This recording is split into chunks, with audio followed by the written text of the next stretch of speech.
ये जेनजी की एक ऐसी कहानी है ना, जो ज्यादातर सुनी सुनाई नहीं जाती। एक कह सकते एक डार्क रियलिटी है जिसके बारे में बात करना बहुत जरूरी है। तो चलिए इसी में थोड़ा और अंदर चलते हैं। तो ये कहानी है आर्य की। सिर्फ 19 साल का एक लड़का। अब सोचिए, उसने सिगरेट नहीं पी, शराब को हाथ नहीं लगाया, ड्रग्स को तो लूजर्स की चीज समझता था। तो सवाल उठता है, फिर उसका नशा था क्या? मजे की बात यह है कि आर्य का नशा किसी गोली या पाउडर से शुरू नहीं हुआ। नहीं, वो शुरू हुआ एक ऐसी चीज से जो हम सबके पास है, उसका स्मार्टफोन और उसका हद से ज्यादा अकेलापन। सब कुछ बहुत ही नॉर्मल तरीके से शुरू हुआ। रात को बिस्तर में लेते हुए बस स्क्रोलिंग, एक रील और फिर दूसरी रील। हर 15 सेकंड में एक नया इमोशन, कभी हंसी, कभी दुख, कभी गुस्सा, तो कभी कुछ और। सब कुछ इतनी तेजी से हो रहा था कि सिलसिला बस चलता ही गया, एक के बाद एक। और उसे इस बात का जरा भी अंदाजा नहीं था कि उसके दिमाग के अंदर असल में चल क्या रहा है। ये जो स्क्रोलिंग है ना, जो इतनी हार्मलेस लगती है, यही थी उसकी पहली हिट। मतलब डोपामाइन का वो पहला शॉट, एक ऐसे नशे की पहली डोज जिसे कोई देख ही नहीं सकता था। तो इस नए नशे का पहला बड़ा असर क्या हुआ? और ये सिर्फ आर्य की कहानी नहीं रही, ये पूरी की पूरी पीढ़ी की एक प्रॉब्लम बन गई।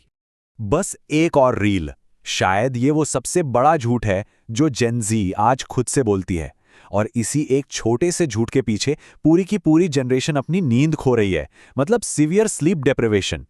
अब जब पहला नशा हावी होने लगा, तो उसके असर से बचने के लिए आर्या की लाइफ में कुछ नए ड्रग्स ने एंट्री मारी। तो आर्या के ड्रग्स क्या थे?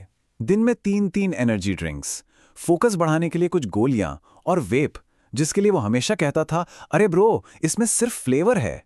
और इन सब के ऊपर सोशल मीडिया का वैलिडेशन, मतलब लाइक्स, व्यूज, रिप्लाईज। अब देखिए, समाज इन चीजों को ड्रग्स नहीं मानता है ना, पर उसका दिमाग इन्हें ड्रग्स की तरह ही ले रहा था। और यहीं पर ना एक बहुत अजीब सी बात सामने आती है। जेन-ज़ी, ये वो पीढ़ी है जो हमेशा ऑनलाइन कनेक्टेड है, पर असल में उतनी अकेली है।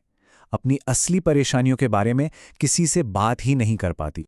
आर्य अंदर ही अंदर से ना बिल्कुल टूट रहा था।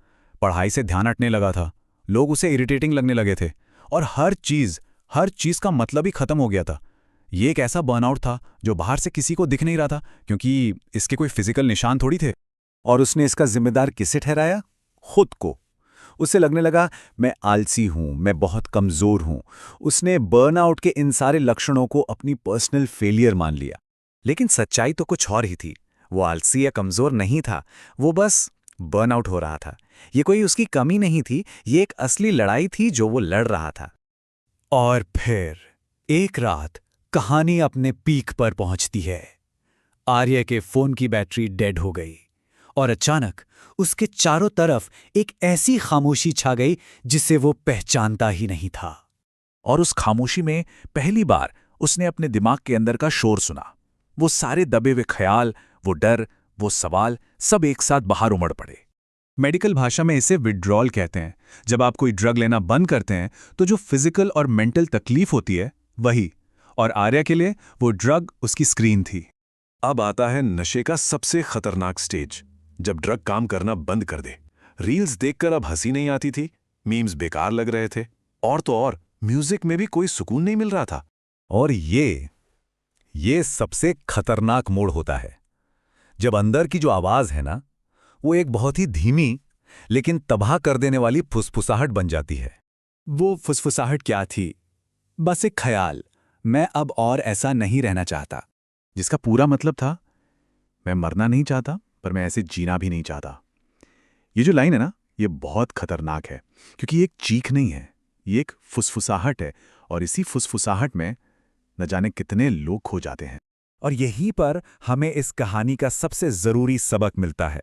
जी कमजोर नहीं है। ये जो बार बार कहा जाता है ना कि ये पीढ़ी बहुत नाजुक है, ऐसा नहीं है। असलियत ये है कि नशे और ज्यादा ताकतवर हो गए हैं। प्रॉब्लम लोगों में नहीं है, प्रॉब्लम उन नए नशों की ताकत में है जिनका सामना ये पीढ़ी कर रही है।